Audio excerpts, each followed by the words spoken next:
지난 주간 우리 테이크오프 청소년 부서 학생들을 데리고 원주에서 하는 연합 캠프 아까 보신 것처럼 참석하고 돌아왔습니다.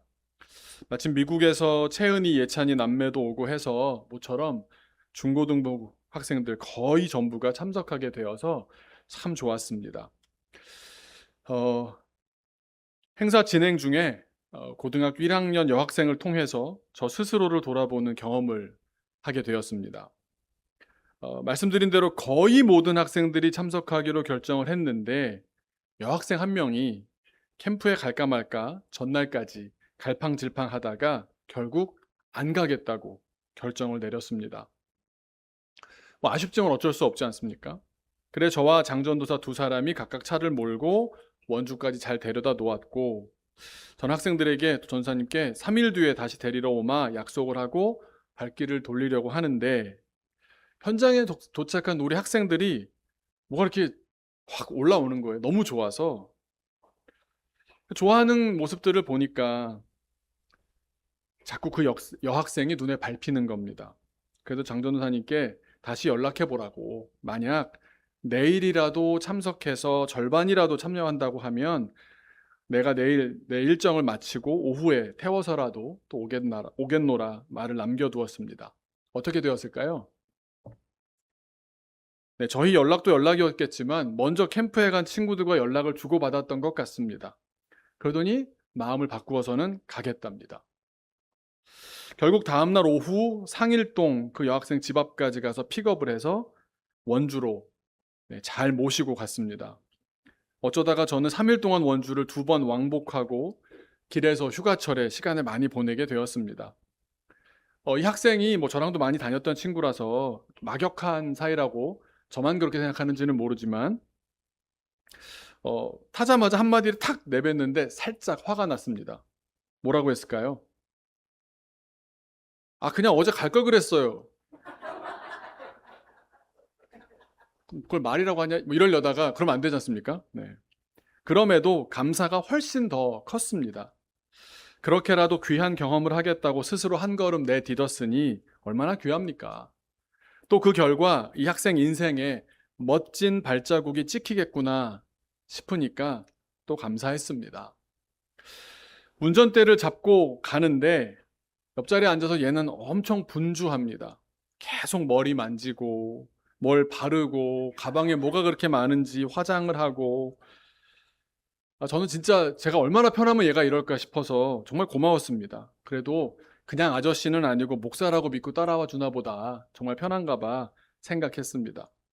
그런데 그렇게 분주하더니 별안간 갑자기 잡니다. 갑자기 혼자 가는 길이 되어버렸습니다. 그러면서 혼자 묵상의 시간이 되는 겁니다. 그런 생각이 들었습니다. 얘 모습이 꼭 내 모습 같구나. 왜 그럴까요? 저 역시 꼭 이렇게 한 발 늦게서야 깨닫게 되곤 하기 때문입니다. 왜 바로 순종하지 못하고 왜 제때 반응하지 못할까? 왜 그렇습니까? 결론부터 말씀드린다면 당장 눈앞의 것이 너무 크게 보이기 때문입니다. 저희한테 왜 이유가 없었겠습니까? 말해준 이유가 학원 일정이 이렇고요. 학원비가 또 이번 여름 뭐 특강이 엄청 비싼데 그래서 저 교회 행사 참여하려고 환불을 요청했는데 환불을 안 된대요. 그래서 엄마한테 얘기했는데 엄마가 또 환불해달라고 했는데 안 된대요. 그러니까 공부도 크고 학원도 크고 지금 눈앞에서 또 된다고 했다가 안 되니까 또 어렵고 또 오랜만에 다 같이 모이는 것이 갑자기 또 가려 마음 먹으려니까 부담되기도 하고 현실 또 마음의 어떤 심적인 부담감 또 딱 올라드는 감정들 그때그때 그런 것들이 올라와서 눈을 가리면 오락가락 일희일비하는 것 우리와 별반 다르지 않지 않습니까? 그래서 우리는 중요한 결정을 안 중요한 일 때문에 그르치곤 하는 것 아닙니까? 우리가 여기서 고등동이라고 다 아시죠? 여기서 이제 오래 다니셨으니까 고등동 쪽으로 조금만 내려가면 고등동에서도 잠실 롯데타워가 보입니다. 고등동에서 바라보는 롯데타워는 크기가 어떻습니까? 새끼손가락보다 작습니다. 이렇게 하면 제 새끼손가락이 더 큽니다. 그런데 잠실로 가서 보면 어떻습니까? 엄청 큽니다. 고개를 꺾어도 한눈에 들어오지 않습니다. 당장 우리 눈앞에선 주님이 멀어 보여도 우리 주님은 가장 크게 그리고 엄연히 존재하고 계시지 않습니까? 우리는 때로 작은 것들이 눈앞을 가려서 너무 크다고 생각하는 나머지 진짜 큰 것을 갖고도 보고도 새끼손가락만 하다, 생각보다 크지 않다라고 잘못 판단하진 않습니까? 무엇이 진짜로 큰 것입니까? 무엇이 진짜로 중요한 것입니까? 저는 지난 주간에 우리 11명의 청소년들이 경험한 캠프의 시간이 세상에서의 그 어떤 시간보다 가장 중요한 시간이었다고 믿습니다. 하나님께 집중하고 말씀을 경청하는 일보다 뭐가 더 중요하겠습니까? 우리 자녀들이 귀한 시간을 경험할 수 있어서 하나님께 감사하고 또 우리 두 교회를 통해 일하셨으니 주신 사명 잘 감당한 여름 사역이 되어서 감사합니다. 학생들이 경험했던 신앙 캠프처럼 우리의 신앙 여정에 있어서 사경회라던가 부흥회라던가 또 매주일의 예배 또는 이런저런 우리가 경험하는 신앙적인 경험 다 하나씩 있지 않으십니까? 뭐 여러 개 있으시기도 하고요. 그것을 하나의 점과 같다 말씀드릴 수 있을 것 같습니다. 신앙을 여기까지 오게 했던 한 점, 점 하나가 얼마나 소중한지 모릅니다.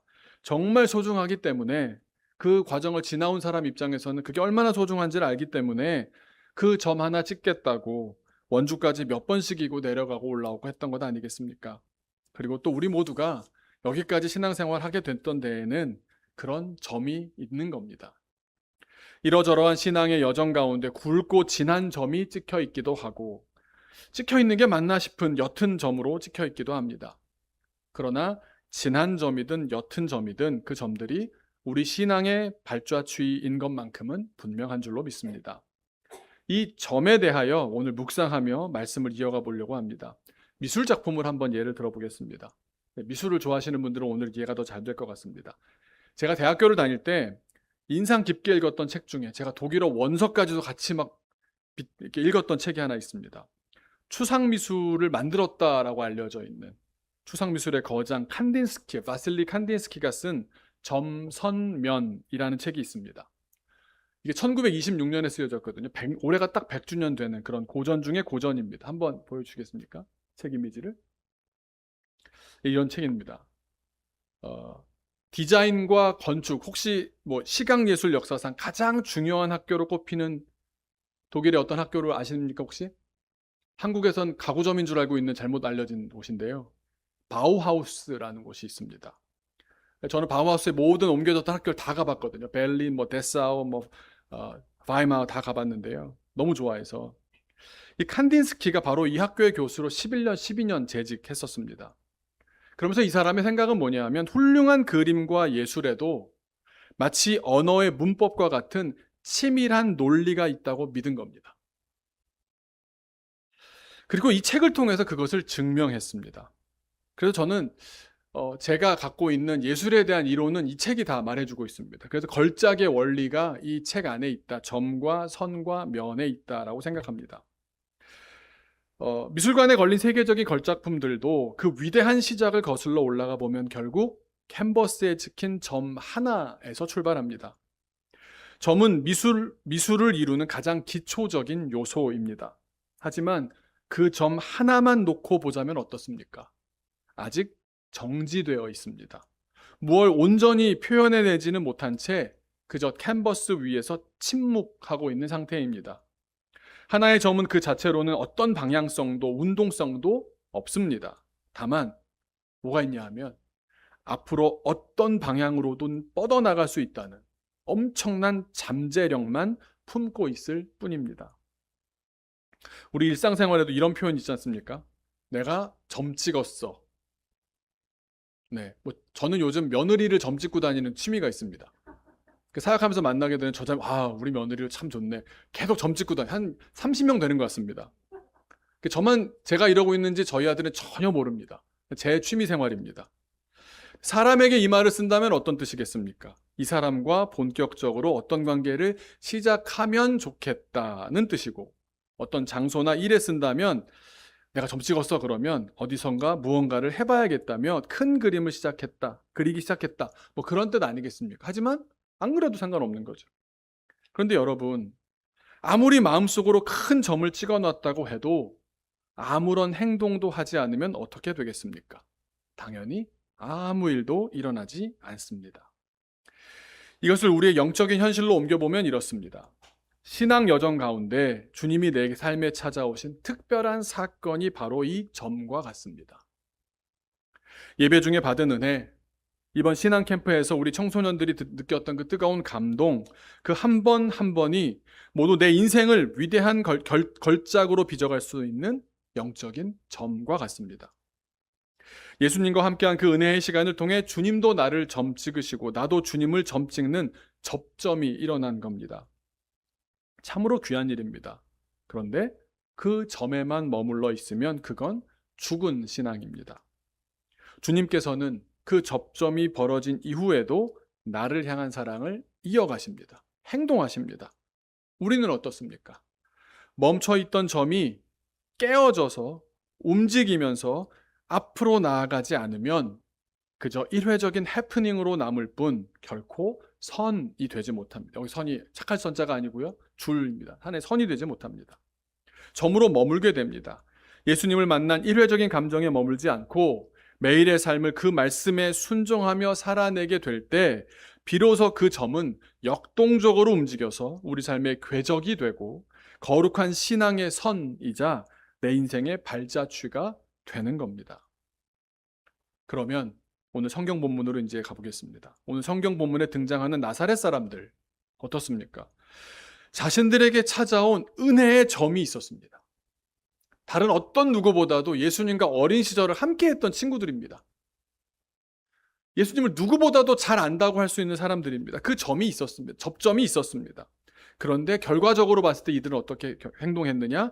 그 점을 스스로 지워버리고 예수님을 산 낭떠러지로 가서 떠밀어 죽여버리려고 했습니다. 왜 그랬을까? 결론적으로 말씀드린다면 예수님을 자신들의 좁은 울타리 안에 점으로만 가두어 두려고 했기 때문입니다. 오늘 본문을 보시면 예수님이 고향으로 가십니다. 우리는 그냥 고향에서 뭐 선지자가 뭐 사랑받는 적 없다, 환영받는 적 없다 이 말씀만 기억하겠죠. 그 앞뒤 맥락을 잘 보면 이 고향 사람들은 어릴 때부터 보아왔던 우리 동네 예수 청년이 훌륭한 랍비가 되어 돌아오니까 자랑스러워하며 환대했습니다. 우리 시골에 무슨 뭐 서울대 합격했네, 뭐 올림픽 금메달 땄네 하면 마을 어귀에다 이렇게 붙어있는 프랭카드처럼 너무너무 자랑스러워했고 환대해서 회당까지 데리고 와서 말씀 전하라고. 그들에게 예수님은 어떤 분이었겠습니까? 우리 동네를 빛내줄, 그리고 우리에게 기적과 떡을 베풀어 줄, 우리만을 위한 기적의 점이었습니다. 그런데 23절에 예수님께서는 고향 사람들의 속마음을 간파하십니다. 그래서 예수님께서 여기로 오시는 길 가운데 주변 사람들이 계속 예수님 들으라고 이렇게 막 던진 것 같아요. 속담을 두고는 얘기를 하고 대놓고 속내를 얘기한 사람도 있었습니다. 23절을 보시면 뭐라고 돼 있냐 하면 어떤 사람들은 뭐라고 그러냐면 의사야 너 자신을 고치라는 말 알지? 그게 무슨 말입니까? 너부터 고쳐. 너희 마을부터 고쳐. 나사렛 사람인데 나사렛부터 좀 잘 챙겨줘야 되지 않아? 이 말입니다. 그러니까 예수님을 대하는 태도가 뭡니까? 예수가 왔으니까 우리 마을에 뭔가 좀 유익이 있겠구나. 내가 좀 수입이 올라가겠구나. 예수님을 나의 뭐 나쁘게 말하면 돈벌이, 내 배를 부르게 해줄 사람으로만 생각한 겁니다. 예수님께서 말씀하시는 겁니다. 의사야 너 자신을 고치라는 속담을 나 들으라고 말하더라.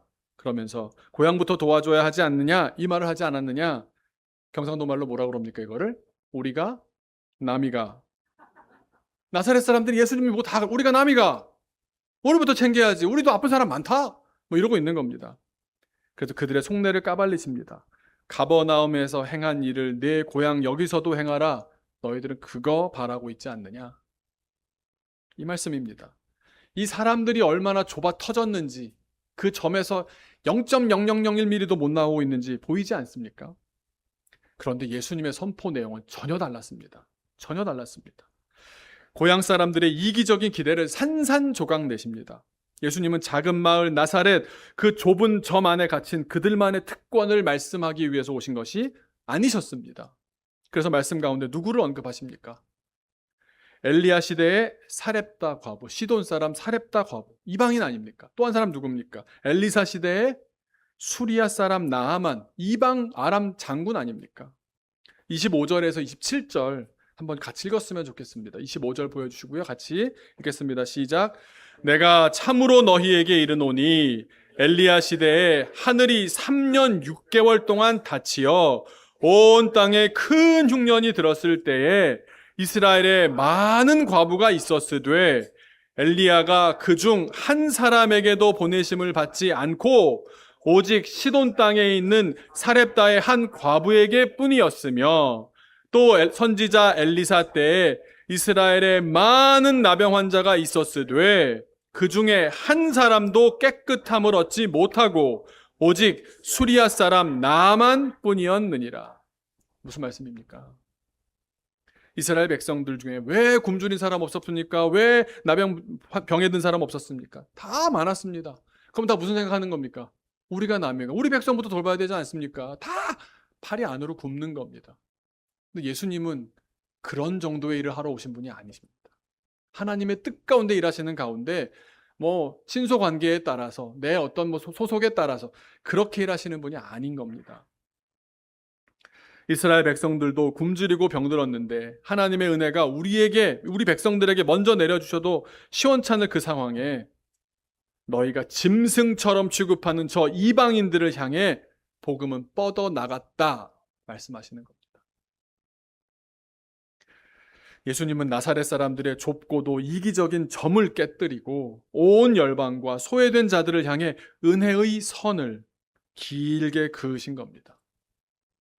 사람들이 그 말을 듣고는 어떻게 반응했겠습니까? 역시 하나님의 아들이십니다. 맞습니다. 역시 스케일이 다르시군요. 우리 마을에서 이런 훌륭한 분이 배출됐다니 얼마나 기쁩니까? 이랬을까요? 사람들이 어떻게 반응하겠습니까? 28절을 보시면 회당에서 그 말씀을 들은 모든 사람이 일제히 바로 불같이 화를 냅니다. 다들 똑같이 생각하고 있었단 말 아닙니까? 예수 왔으니까 내 주머니 좀, 예수 왔으니까 내 배 좀, 예수 왔으니까 내 누구 좀, 자기만 유익을 누릴 생각에 가득 찼던 겁니다. 그 마음으로 예수님을 만나는데 좋은 관계가 됐겠습니까?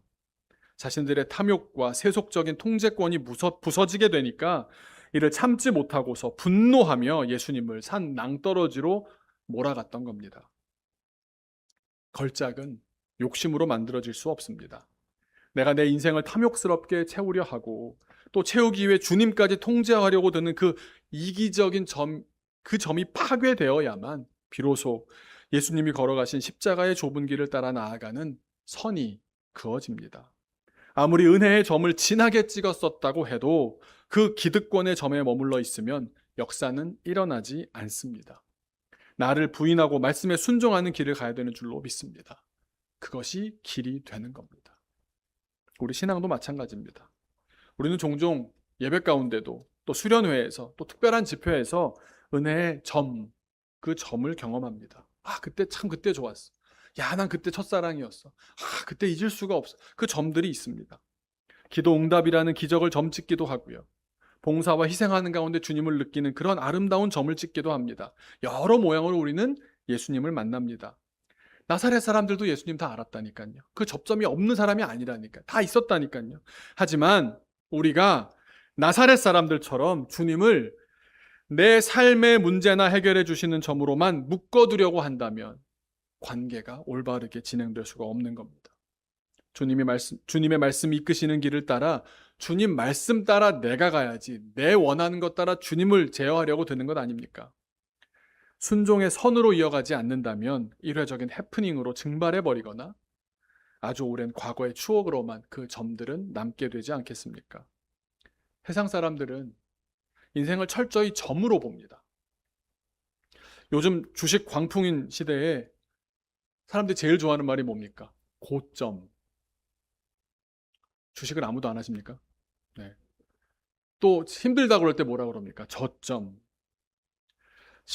성공이라는 고점, 실패라는 저점에 극도로 예민하게 반응하면서 어떻게든 고점의 운을 내가 잡아야겠다. 확률 게임에 빠져 삽니다. 하지만 우리 그리스도인의 인생은 고점도 저점도 아닙니다. 주님과 함께 즐겁게 걸어가며 그어가는 믿음의 선을 따라 고점이 될 땐 기뻐하고 그것을 또 나누고요. 저점이 되면 겸손해서 나를 돌아보는 길을 만드는, 선을 이어가는 사람들인 줄로 믿습니다. 앞서 말씀드린 책 점선면을 보시면 한국어 번역은 점선면인데요. 원서의 제목은 다릅니다. 정확하지가 않습니다. 한국 번역이. 원서의 제목이 이렇습니다. 다시 한번 그 페이지랑 한글 제가 써드린 걸 한번 보여주시겠어요? 네, 운트, 네, 점선면인데요. 다음 거 하나 보여주시게. 예. 맨 위에가 한글 제목이고요. 두 번째가 독일어 제목이고 세 번째가 영어 제목입니다. 근데 영어로 하는 게 좀 더 쉬우시니까 포인트, 점이죠. and line, 선이죠. 근데 and plane이 아니라 점이 선이 되어서 면으로 가는 겁니다. 점과 선에서 면으로, 점과 선이 면으로. 점이 움직여서 역동적인 발자취라고 할 수 있는 선이 되고 그 선들은 결국 하나의 거대하고 든든한 면을 이루기 위해 나아가야 한다는 역동적인 목적성을 담고 있습니다. 우리 신앙도 그렇더라고요. 내 삶에 찍힌 은혜의 점, 그리고 나 혼자 걷는 좁은 신앙의 선에 머물러서는 안 됩니다. 혼자 긋는 선은 외롭고 위태롭습니다. 내 신앙의 발자취는 다른 형제들, 자매들과의 발자취와 서로 얽히고 물리고 교차하기도 하고 때로는 평행하게 가면서 마침내 무엇을 이룰까요? 교회라는 거대하고 든든한 면을 완성해 가는 겁니다. 제가 그토록 원주를 오가며 갈팡질팡하던 한 아이를 캠프장에 데려다 놓으려 애썼던 이유가 무엇이겠습니까? 이 여름에 교회가 이렇게 한 마음으로 한 친구 한 친구에게 최선을 다했던 이유가 무엇이겠습니까? 혼자 고립된 채 흔들리는 점으로 남지 않고 우리 청소년부와 교회라는 따뜻한 면 안으로 들어와 다른 친구들의 신앙의 선과 엮이기를 간절히 바랬기 때문입니다. 나의 이야기와 너의 이야기가 만나 우리의 이야기가 되고 그렇게 얽힌 우리들 신앙의 선과 선들이 그려지는 가운데 화폭이라는 면을 살아있는 이야기로 채워가는 교회라는 위대한 걸작품이 탄생할 줄로 믿습니다. 아까 저랑 학생들 사이의 사진을 보셨을 겁니다. 한번 다시 보여주시면 제가 이렇게 작은 사람이 됐잖아요. 그때 마침 170대 친구가 한 명은 일찍 집에 갔고 왔는데 한 명은 늦게 온 겁니다. 그래서 제가 180 이상들만 서 있잖아요. 웃기는 건 뭔지 아세요? 이 남학생들 여기다 2명이 더 있거든요. 저 180대들을 호령하는 애들 둘은 170대입니다. 서로 얼마나 재밌게 얽히고 설키는지 몰라요. 말도 안 되는 소리를 하거든요. 또 키 크니까 싱거운 애들이 또 있어요. 그럼 키 작은 녀석이 와서 ABC를 다 정리를 해줍니다. 야, 찬양해야지! 그럼 그런가 하고 따라옵니다. 각자의 믿음의 선이 얽히고 설키고 교차하고 그러면서 다 같이 이번에 2박 3일 함께 걸어갔습니다. 그러고 나니까요, 우리 2박 3일이라는 우리 2026년 여름이라는 2박 3일이라는 하나의 그림이 만들어진 겁니다. 저는 이게 너무 중요하다고 생각하거든요. 세상에 이거보다 더 중요한 일은 없다고 생각하거든요. 그런데 그냥 돈 주면 가는 캠프로만 생각한다면 이건 정말 안목 없는 일입니다.